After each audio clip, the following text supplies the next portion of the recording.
Welcome to The Why with James Hsu. My guest this week is David Tao. David is the founder of BarBend, a strength sports site that he started in 2016. Many years later, David had a successful exit, and here he talks about the trials and tribulations of being a founder. David holds nothing back, whether it's talking about hiring, strategy, or everything in between.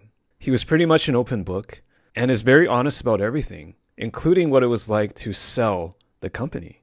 What should have been a smashing success on paper turned out to be a bittersweet event for David that he had to work through because he had to walk away from the baby that he started many years ago. There are a lot of mixed emotions, and I'm really thankful to David for sharing all of them with us.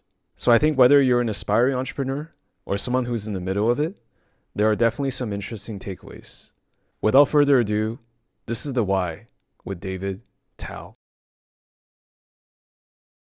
I was born and raised in Kentucky primarily, went to school in Boston, and then after I graduated, thought I was going to go to law school, but ended up going into journalism and digital content. Actually worked for a few different outlets, including Fortune, including some health and fitness outlets, produced some off-Broadway shows, had that as a weird second career. And then did a lot of fitness content consulting. So I fell into this thing where I kind of became a guy that you would seek out if you were a company and you wanted to create fitness content, whether it was for an app or just adjacent to that. So I did some writing for CrossFit. I did some consulting for Samsung, all sorts of companies, big and small. Some meal prep delivery services. I did some work for those. And even did some work doing content for a travel booking website. I'm not going to name one specifically, but all sorts of content. I was just kind of a freelance editor and content systems person. And it was fun. I got to travel around. I got to go to a lot of cool events, CES in Las Vegas and, the CrossFit games and all this sort of stuff, and work with these great companies. And, at that phase of my life in my early 20s, it was really exciting because I got to meet really cool people. I got to meet celebrities. I got to work with these really fantastic brands doing fantastic activations. But I got really burnt out, actually. And I realized in, I think it was 2014, 2015, I had spent more than half the year on the road. And it was just a lot. So I knew I wanted to kind of reestablish roots in New York. Ended up kind of connecting with some business partners who were really big into digital content and SEO, but not only just consulting, but building their own websites, right? Building really cool media companies themselves in small niches. And we hit it off and we ended up co-founding a site called BarBend, BarBend, which was a site dedicated to strength sports, something I was always interested in, something I competed in, weightlifting, powerlifting, CrossFit, bodybuilding, strongman, all that jazz. And it ended up doing really well. We kind of incubated the idea while we were doing consulting for other SEO clients and helping other companies with their content. But BarBend ended up doing really well, and well enough to where we ended up raising a round of funding to really be able to hire employees. Hilariously, we were not able to raise any money from institutions like VCs. We approached a ton of them. They all said it was a terrible idea. They were no one wants niche content. Turns out they were wrong. We just happened to be right. We got a little bit lucky there. Turns out people really do want niche content. No one's making another New York Times and, BuzzFeed. A lot of folks sucked their money to that. It didn't do so well. We struck on something in a really passionate community, built authenticity, raised around funding mostly from friends, frankly. We knew it was the last money we were going to get, so we better build it to profitability. We were able to do that, scaled it, hired folks, got it to profitability, and really grew it based on those fundamentals because we knew there wasn't more money coming. It grew into a very large site. We had well over 30 million readers in 2022. And then we ended up selling that in the first half of 2023. Now, I still am involved part-time, very much as a consultant. I still help the company quite a bit. At least I think I do because I think it's a great brand and I think it's truly something that's needed in the space. But that just goes to show that these little niche ideas that everyone thought were too small ended up actually having really big addressable markets and audiences because those audiences themselves were growing. When we started BarBend in 2016, the audience for people interested in strength sports wasn't that big. It was bigger than I think a lot of people thought, but it grew and we grew with it. So I think for us, understanding that our addressable market at the beginning was small and people didn't want to give us money because of that, but it was going to grow as we were going to grow and we could help that growth, and it kind of cycled into itself. So these days I am involved in a lot of different spaces. Still work with BarBend. I do a lot of stuff in the whiskey space. I do a lot of whiskey reviews, and I get paid to drink and review whiskey, believe it or not, which is a lot of fun. And then additionally, I produce entertainment. So I produced a movie last year, Michael Mann's Ferrari. Working on some TV concepts right now, and currently producing 3 stage productions in New York City. And I'll have 3 stage productions going simultaneously. So 2 Broadway shows and an off-Broadway show will all be going simultaneously in May, which is kind of exciting. That's me in a nutshell. Sorry if that was a bit of a ramble. I think what's interesting about me is that I actually have a life after the exit. I think when we boil people down to specific things that is entrepreneurs, and we don't imply there's anything after that, right? Then there's no reason to listen. I completely tune out if I'm listening to an entrepreneurial podcast, and will turn it off if someone's just like, I'm the CEO of this company, this is what I do day to day. No one really gives a fuck, frankly. No one really gives a flying fuck. Pardon my French. But I'm someone who built a company from scratch. We started from absolutely nothing, built a company to scratch, sold it for millions of dollars, and now I get to go produce Hollywood movies and Broadway shows in my spare time, right? That's my story. I'm very proud of that. I don't hide from that. And I actually think it's quite interesting. So we can talk about the minutia of niche content and, WordPress versus Drupal as a CMS and best practices for SEO. And I'm happy to do that. And I have a lot of information on that. And more importantly, I have a lot of opinions on that. Some of them incorrect, I'm sure. Why are people interested in entrepreneurship? Why are you interested in entrepreneurship? You are a multi-time entrepreneur, correct? Yes. Why do you keep doing it? My goal in starting companies was actually just the first startup I did was, I think is magic related. So the startup company I started because I felt like for my co-founder friend and I, he was a pro Magic player. I was not a pro Magic player, but I love Magic. And we were trying to solve the problem that we had as Magic viewers. That's why we created Cardboard Live, was to essentially like try to solve the problems that we had as fans of the game. And so that's why I left Microsoft and I went into I left a 15-year corporate career, was because number one, I hated my boss. I'm gonna be really honest. I hated my boss at Microsoft. I'm being honest too. Yeah, exactly. I'm glad we're talking about it. I hated my trajectory in terms of my career, even though on paper it was a good trajectory. Okay, why did you leave a good paying job with good benefits, blah, blah, blah.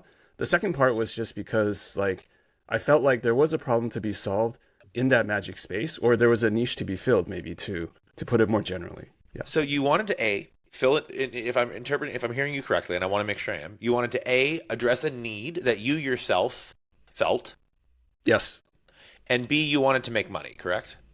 Oh, yeah. I mean, that goes without saying. And if I'm being honest, it's also a little bit of ego. I felt like I could do this better than other people in the space. Yeah. See, I don't think it goes without saying. I think it's really important. I think when we ask why are we going to entrepreneurship, we need to be honest with ourselves that we go into it understanding that the best way to build wealth is to own and grow a company, is to own part of a growing company and then exit that, be it through stock sales or a full liquidation event or a full acquisition, right? So your goal was twofold. It was to address an issue that you yourself experienced as a member of a niche, and then it was to potentially build that to an event such that you would accumulate wealth disproportionately to the time you put in. Basically more wealth than you would if you worked a salary job for that amount of time. Yes, correct? Because the real way to build long-term wealth is to take shots like that. I think you and I know that. Yes. Totally. But not everyone necessarily does. And I think what you do if you don't give people full context, why is my story interesting? I successfully did both those things. I'm normally not someone who gets up on a pedestal and says, look at what I did, actually. I'm normally in the back. That's why I'm a producer and not an actor, right? I'm in the background. Right. If I don't talk about the fact that I built BarBend, and we don't give them that timeline and say he built this really big and then he sold it, now he gets to do basically whatever the hell he wants, then there's no carrot at the end of the stick, because entrepreneurship is fundamentally aspirational. People want to solve problems and they want to make money. I did both. I am a guest who did both. I was a passionate weightlifter and strength sports fanatic. Yeah. And I fixed content in a big way. It's not foolproof, it's not perfect, but I built the ESPN for strength sports and then I sold it for a bunch of money. Yes. Right? And I want to be clear, I'm not post-economic. I can't actually do whatever the fuck I want, but I kind of can, right? I'm not worth billions of dollars or anything, but I kind of get to live a life I want to live, and I have a lot of economic freedom now because I accomplished that entrepreneurial goal, which you yourself outlined. And I really like how you did. It's twofold, right? Am I addressing something I'm passionate about, which not every entrepreneur gets to do. Some of the people do things that are not passionate about, but they work and they make money. And Hmm. and it was a moneymaker. And I think that's important because I think that when I listen to, if you had me on and so what I did as BarBend as CEO, I did two things. One, I was an editor, right? I edited articles. I edited like 500-word articles on Strength Sports News. It was cool. I really enjoyed it. Not terribly interesting to most people, but that's what I did. And two, as BarBend grew, I became the head of HR, and I made sure that people's benefits and salary worked. And you know what? No one wants to listen to your podcast if I talk about the minutia of those two things. They really don't. What they do want to hear is how I got from zero to solving a problem and getting paid a bunch of money for it. That's a good lead in. Talk about how you did that. Go from zero to getting solving a problem. Because you had mentioned BarBend being a category of niche content for fitness. So how did you and your partners like or yourself like how did you ideate that in the first place? Like Yeah. how did you figure that out and how did you test it? So my BarBend was my idea. I was very frustrated because I really wanted to go to one place for all my strength sports news, right? I wanted all my event results, like powerlifting and weightlifting and strongman and CrossFit. I really wish there was a place where I could get all of those event results and all of the news for those in one place. But there really wasn't. People were still getting snail mail magazines with event results sent to them like months after competitions happened. And it was really frustrating for me because I wasn't actively competing in all of these things, but I was interested in them. So I was like, well, we have ESPN for all the mainstream team sports and such. What if we had something? And there were sites for like most of the Olympic sports. Like there were sites for all the different track disciplines. What if we had one for all the different strength sports? No one had ever categorized anything as just strength sports. And I was like, I think if I'm interested in these in a cross-disciplinary way, other people might be too. So we started it basically as a blog. And we just started cranking out a lot of content, the three of us, about aggregating all the news we could that we could verify in strength sports. And it caught on really quickly because it turns out, suddenly we were at 20,000 readers a day, 60,000 readers a day. Like it turns out people are really interested in that stuff and they wanted it from a reputable source. And we treated it like a real journalistic outlet.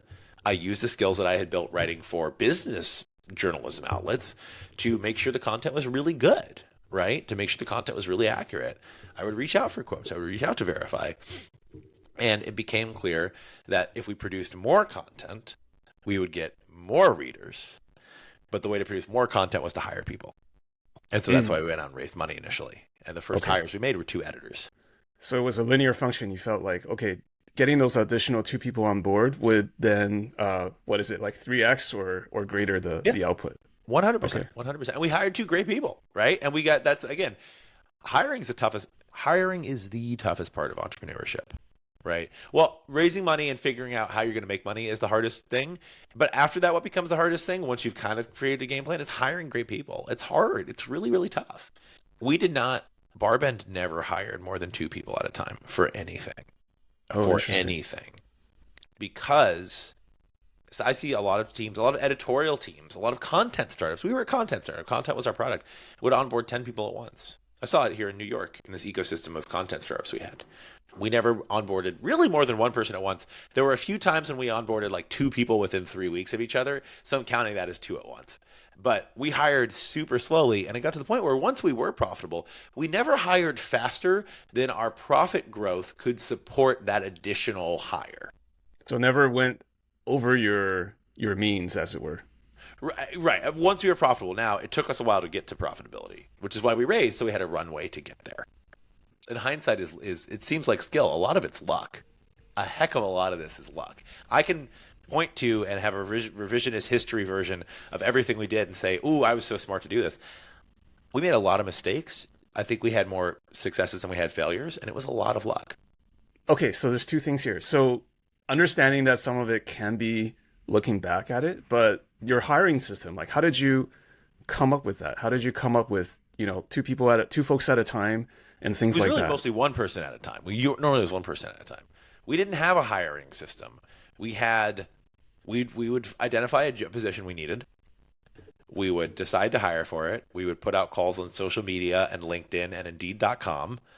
And we would try and find the people. The best, we had about an even split between number of people we hired because of personal networks, because our current team members knew other folks who were looking for jobs, and people we saw organically based on like Indeed.com or LinkedIn postings. So we were about evenly split between, call it, personal and extended networks and like job board postings.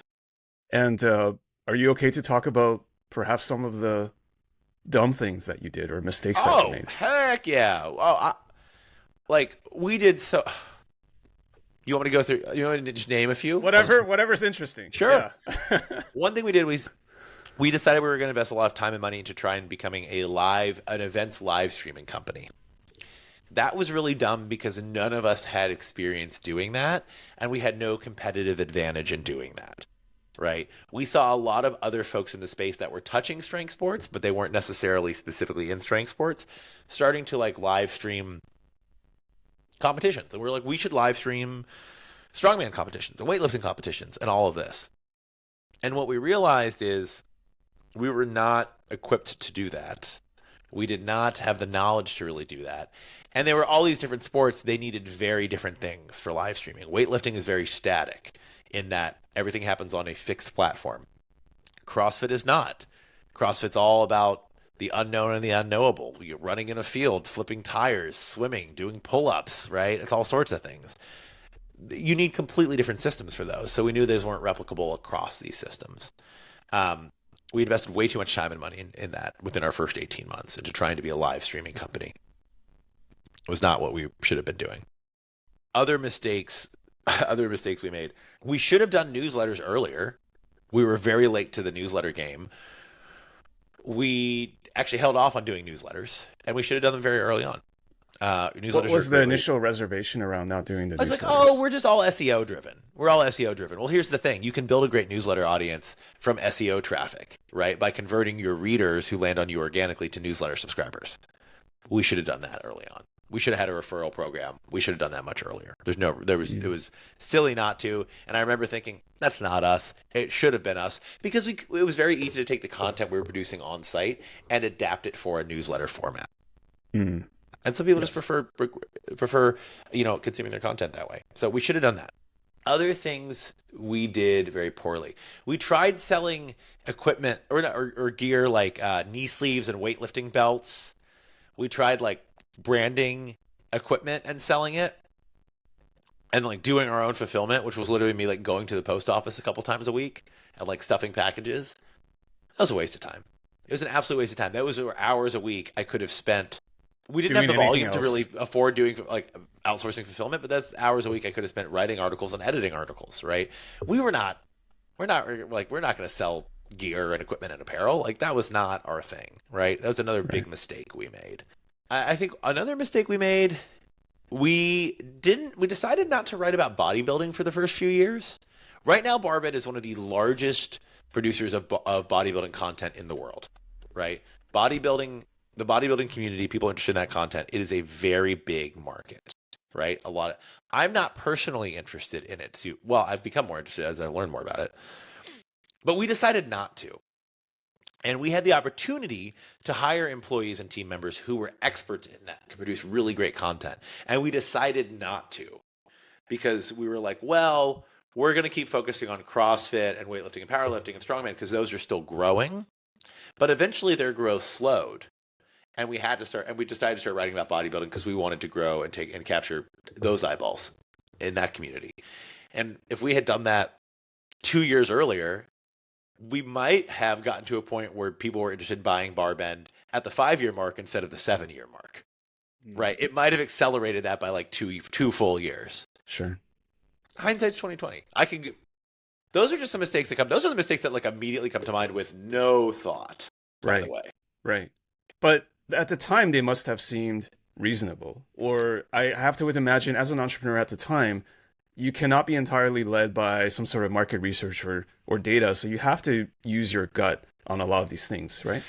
Yeah, I think for us, it was the things that distracted us. We're trying to vertically integrate instead of horizontally integrating, or maybe it's the other way around. Maybe it's the other way around. The thing What does that that mean? Just break it down for me. yeah, the thing that distracted us was we were trying to be too many things to too many different groups of people. So I'm not sure if you want to envision that as vertical or horizontal. Shows you how much I know, right? But we were trying to be many different things to too many people. We were trying to sell them knee sleeves and get them to read our content and broadcast the events that they were watching, right? But really what we were good at was getting them to read our content, talking about the events, previewing the events, recapping the events, interviewing the athletes, right? We should have, if we had focused specifically on that digital content and not the live streaming and not trying to like sell them knee sleeves as well and things like that, we would have grown much quicker. We lost probably aggregate a couple of years of productivity and growth because we were trying to like go up and down the chain of how people interact with strength sports. Because they buy things to help them lift better, and then they watch things for entertainment, and they read things for knowledge. And we were the best when you read things for knowledge, right? But we tried to go up and down the chain and grab people at all these different points, and we weren't very good at that. Mm. But that definitely sounded like, or even sounds today like, sort of the common wisdom, right? You have to own the whole attention all the way down to the purchasing behavior, no? Like, I guess you're speaking about execution, and that's tough. Like, but the concept itself seemed sensible, or seems sensible. It did. I think, but I think we lost track of like what are we really good at? What are we good at? And we figured out early on we were really good at producing on-site content for strength sports and around strength sports and around strength training.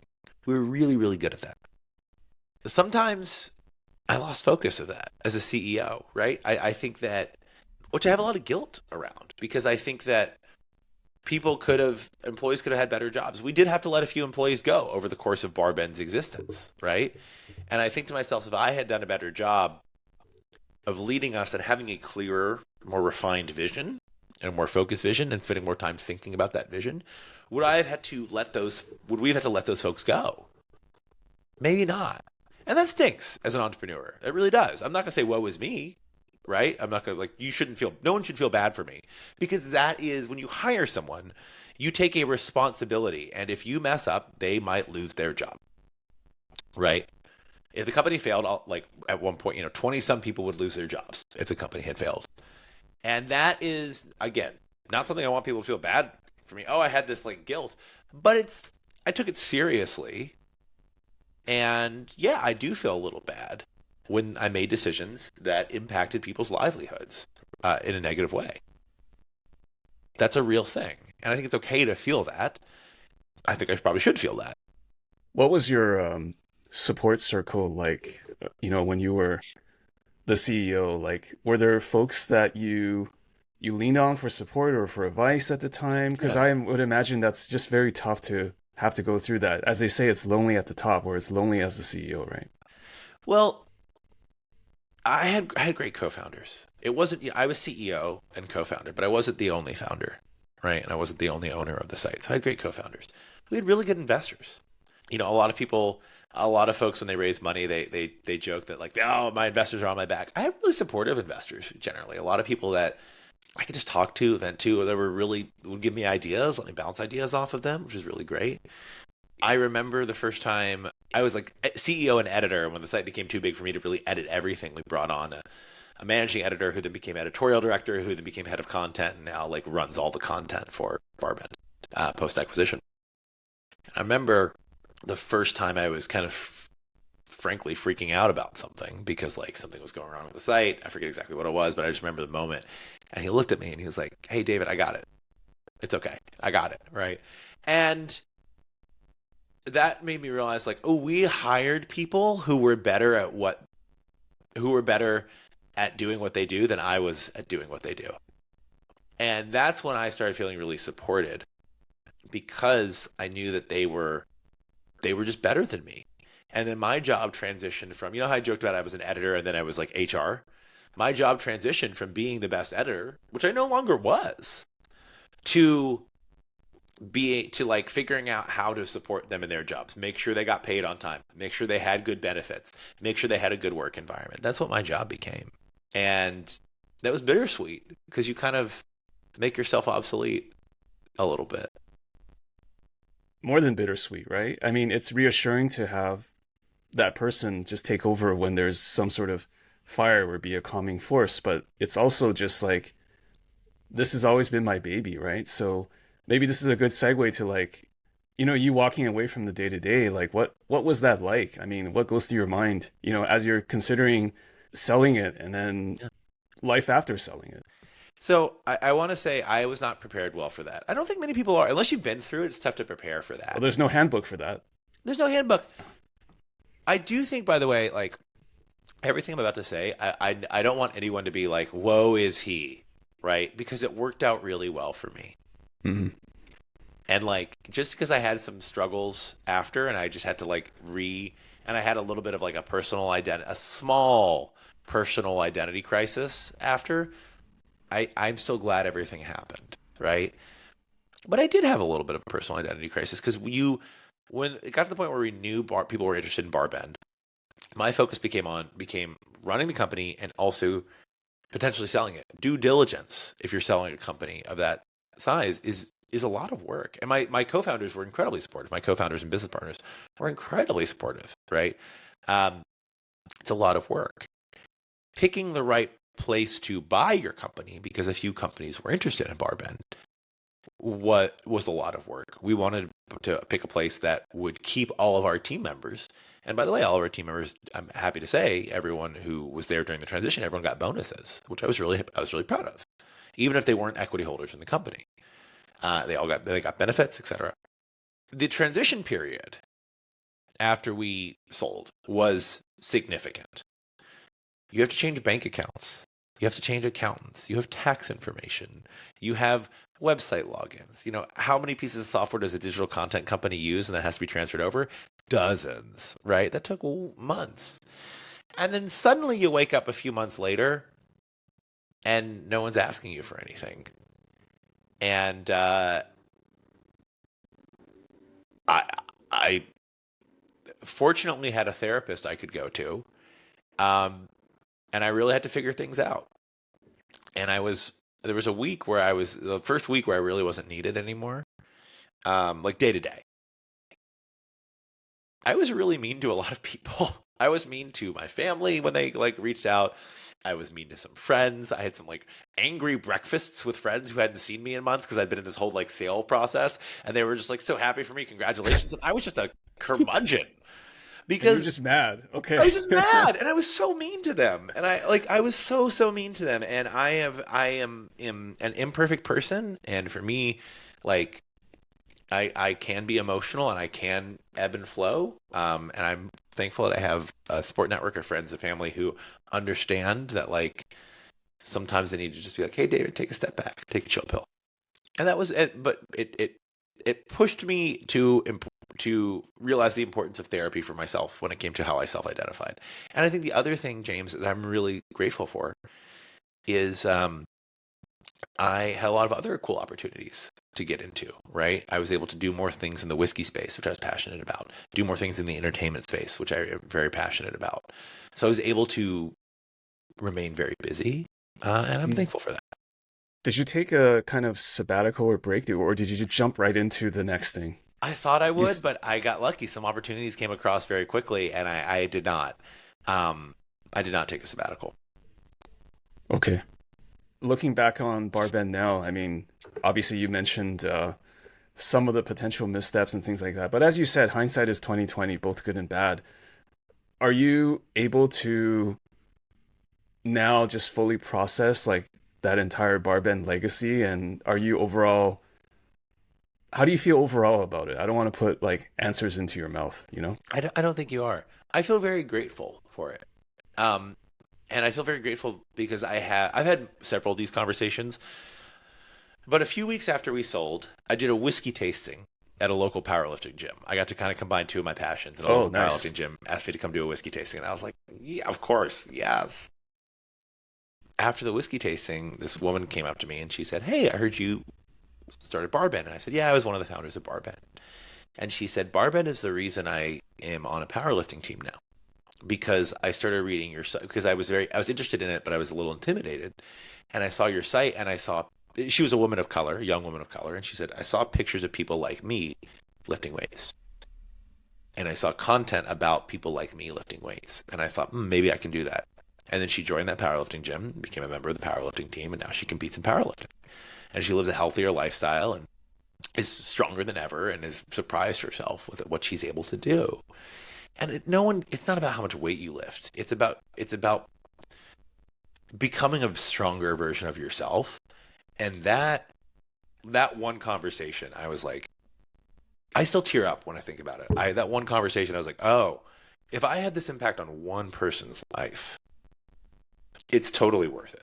It's totally worth it. And it's more than one person. That was one lady that you talked to, but there are like potentially, I don't know, millions of people on the internet that didn't reach out to you that were impacted by the writing or the content. I like to think at least dozens. I like to think at least dozens. That's what I'm telling myself. Okay, somewhere between millions and dozens. Yeah, there's a spectrum. Yeah. There's a spectrum. Transformative, life-changing. Yeah. It's really interesting because I'm not much of a gym person or a power lifter, but I do really enjoy long distance running, and the way I look at running or climbing or fitness, it really becomes a way of life. Yeah. And maybe the analog is like in running, it's really not about like how fast you are. It's really just like you against yourself and self-improvement and consistency of mileage and all of that stuff. So I feel like I don't know, maybe there's a common language there. I'm not big on the gym and the weightlifting stuff, but I definitely understand like having a passion like that's fitness related and being inspired by others to or by content to do more of it. So there's no one best thing when it comes to wellness. There's no one best thing.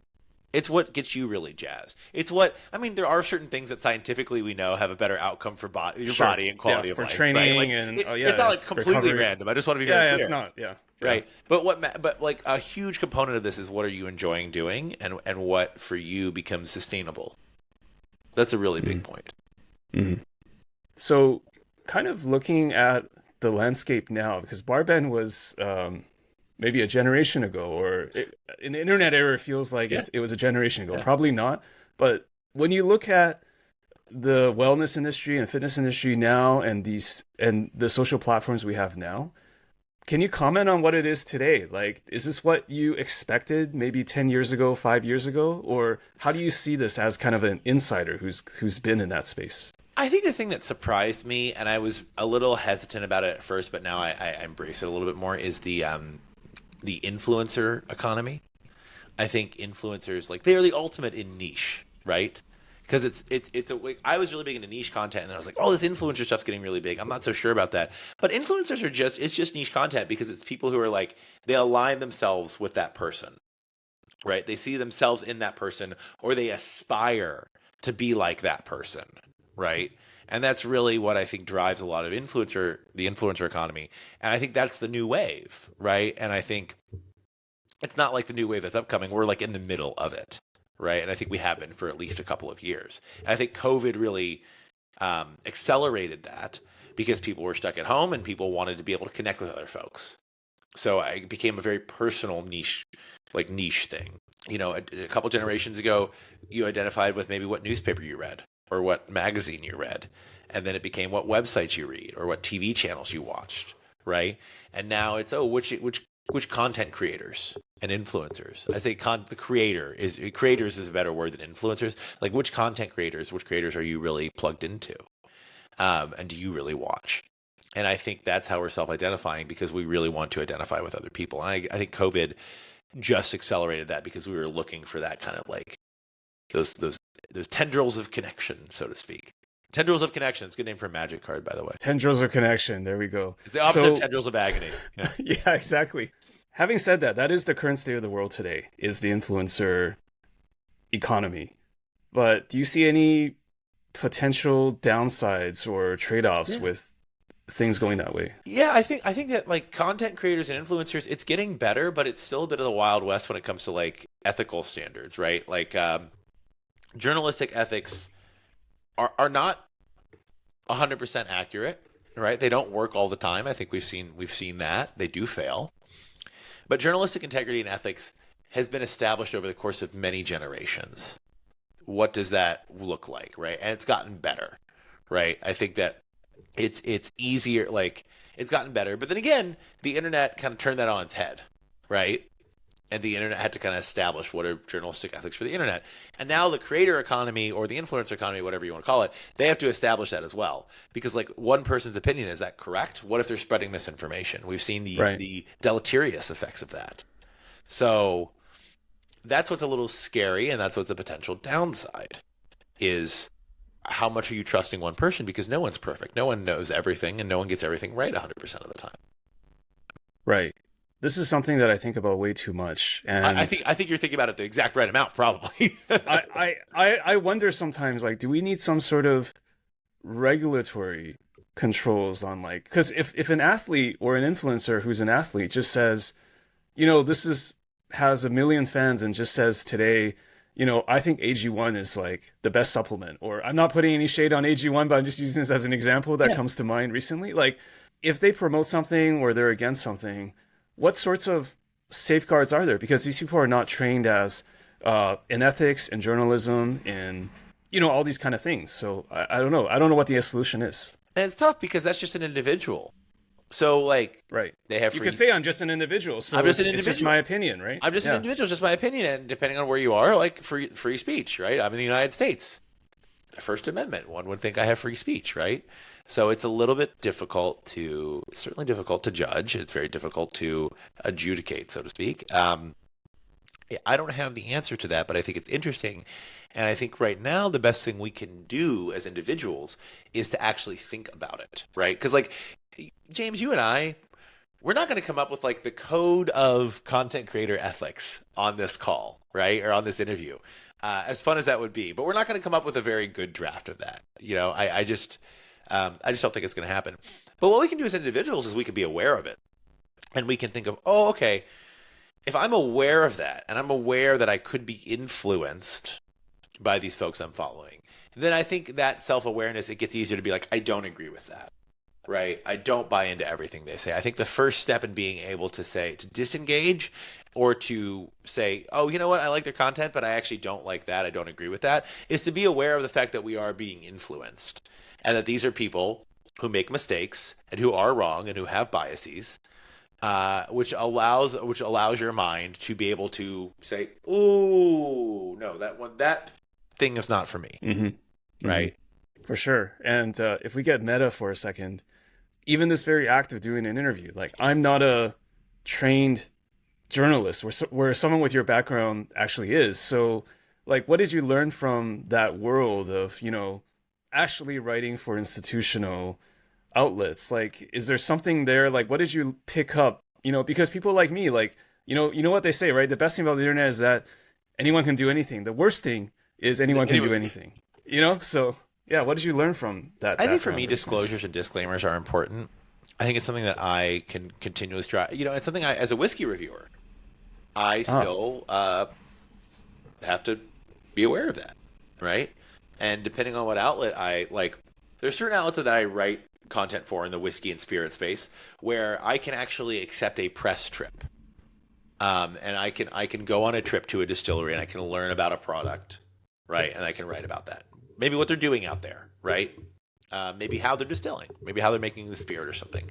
I can't do that for Forbes, which is also an outlet that I write for, because Forbes won't let me accept anything with a value over a certain amount of money for an article, right? Which is interesting for spirits, because like, if you want to review something or assess something, you have to taste it, and that has value. You're consuming a product, right? You're like consuming a product, and that has value, right? Or if you go to a restaurant, you're assessing a restaurant, you're eating a meal, and that has value, right? And if it's capped at a certain value, then like, you have to be careful, right? Because you want to assess something.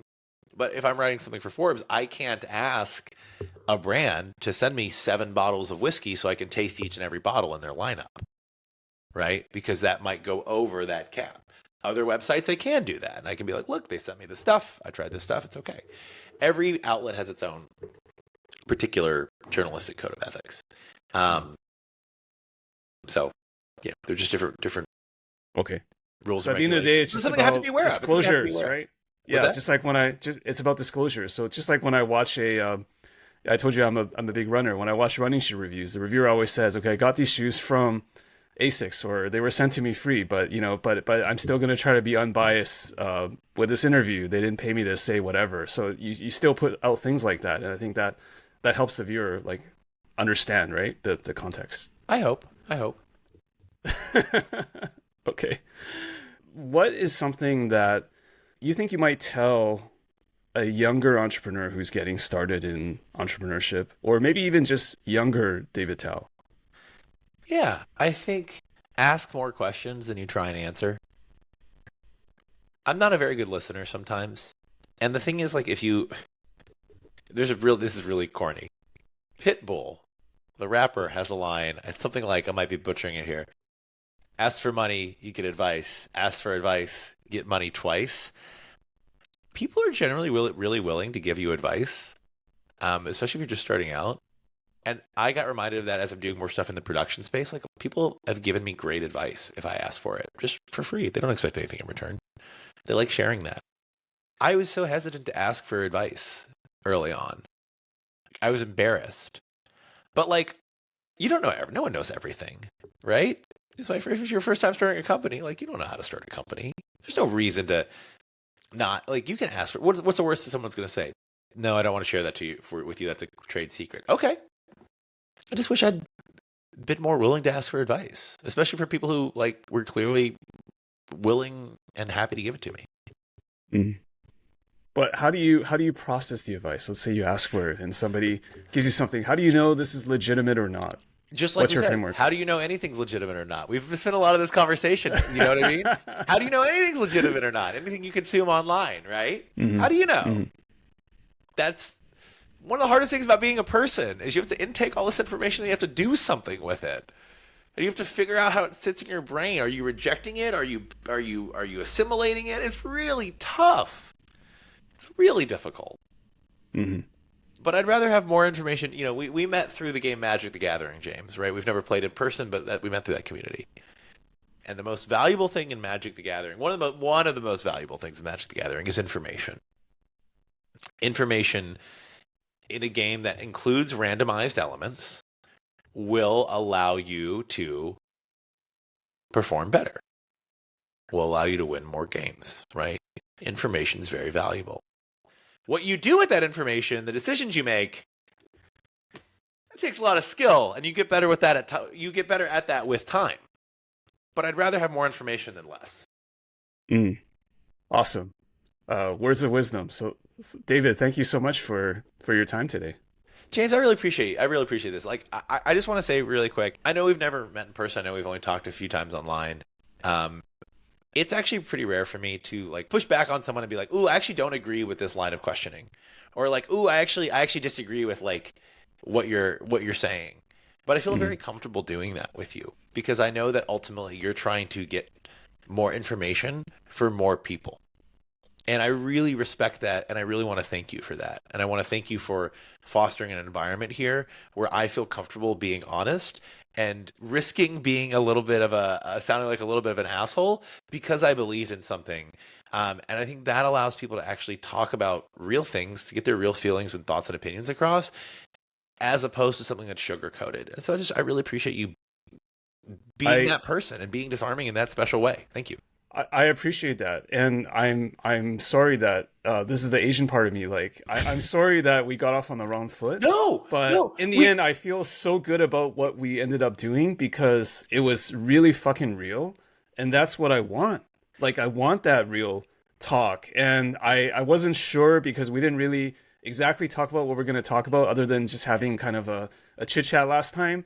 But this is exactly how I wanted it. Like, so there's like, I'm glad we had that little bit of disagreement because I felt like that sort of like got us primed in a way to like, to let's fucking do this. That's on the right. That's the right foot. Life is not sanitized, and entrepreneurship sure as heck is not sanitized. Yeah, we don't. Right? I don't want to do a clean version of like entrepreneurship ABC. Like, if I wanted to do that, I just like go teach entrepreneurship in a university or something. Like, I don't want to do that. No one wants it. No one wants it to be a lab environment, right? Yeah. The one thing I didn't get a chance to ask you though, I assume you have like an Asian background, right? Like Asian heritage Yeah, because I of your do. last I name. do. So can you tell me a bit about that and maybe your yeah, Sure, maybe you sure. can Yeah, put so this I'll, I I'll can tell you insert the, this the in. breakdown. It's a little confusing. So I appreciate how you asked that. Some people ask it in a way that's not super awesome, and I think you asked it Yeah, in like a where great are you way. from? I think well, it's like where are you from? You tell them they're like, where are you really from? So I'm from Kentucky. I was born and raised in Kentucky, and then people are like, where are you really from? I'm like, I'm from like I can't change where I was born. Like that's what do Yeah. you mean where are you from? They're really asking like where's your family from, and it's like, well, my mom's from Indiana. Like that's where she was born.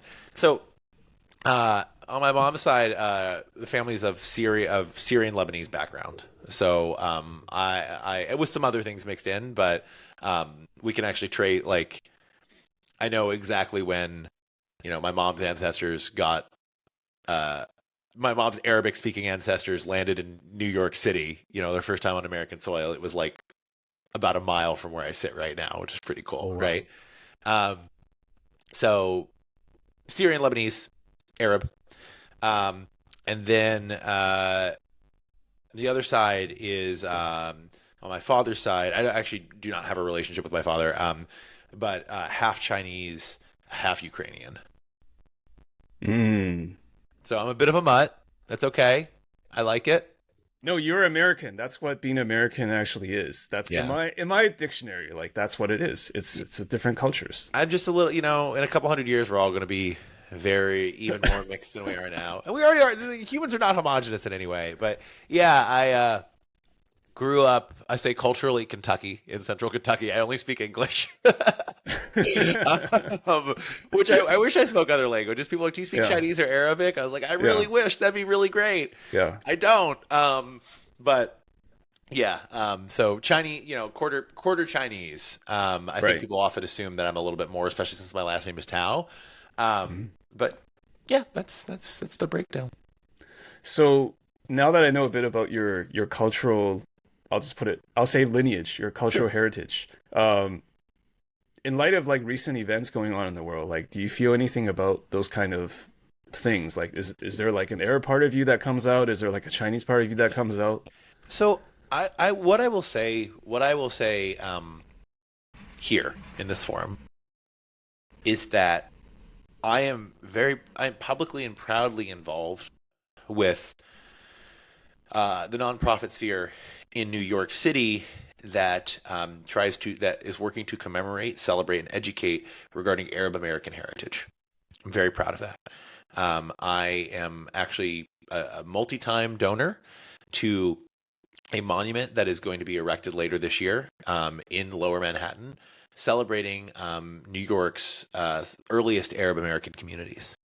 And I'm very, very proud of that. I look forward to the groundbreaking, and I look forward to being involved. Um, and for me, I am a big proponent of educating people on the fact that the Arab world and Arab culture and Arab history is not a monolith. And I think post 9/11, growing up in Kentucky, I know what I didn't know I was Arab until I was an adult. My mom did not know her family background until I was an adult. So she was in her 50s. So post 9/11, I didn't even Arab. That was like I remember hearing that word for the first time, right? And I was like, well, Arab must mean hates America, right? It must mean this particular thing. That's not what it means. The Arab world is incredibly diverse. The Arab world's diverse religiously. It's not just one religion. It's not just one group It's of like saying people. Asian Like or saying Chinese. What does Asian. it It's like actually saying mean, right? it's Yeah. like what do you mean, right? It's a broad swath of undefined geography. It's not even defined that well. And Mm. for me, I think I really am excited. I'm always excited to educate myself and hopefully other people because I'm still learning about the diversity in Arab American culture and how it has impacted America today. There are a lot of amazing, impactful people in American history who either hid their Arab identity or did not know of their Arab identity. Steve Jobs is one. People Oh, hear that's his right. name, Yeah. Steve Jobs, and they don't know he was Syrian. of his, Right. his family's Syrian background. And Because he was also disconnected from his biological family and he things like was, that, but he he, found he out was, later and he I'm not was. saying it was his fault. You know what I mean? I'm not at all Oh saying no, it no, was no, I'm his not fault. implying that either. Yeah. But I Yeah. think that the Arab American diaspora is bigger than people think. And if I spent the first 20 some years of my life not realizing that I was part of it, right? And that I was only one or two generations removed from people stepping off a boat, speaking not a word of English, and only being able to communicate in Arabic in New York City. Like, wow, like that's something. I want to educate myself more, and I'm big on educating my people about that, and supporting that how I can. So that is something I will say, um, that has been I've been a big proponent of, over the last couple of years, and I hope to continue working, toward promoting, Arab American culture and Arab culture in America as something that is diverse, that is really quite beautiful. And I will go out on a limb here, and I will say, um, the best part of that for me, selfishly, is that I get to eat at a lot of great Arab American restaurants. And there's no better way, in my opinion, to celebrate culture in America than to seek out some fantastic food. So that might not be the most politically correct answer, right? But, um, I feel really But that's the blessed real that I get to answer. do Food that. is the ultimate unifier. I believe that too. I feel really Food blessed and that I get to do drink. that. Yeah. Yes. All right. Thank you so much, David. The man from Kentucky, the entrepreneur who has many interests. Thank you for your time. Thanks for having me, James.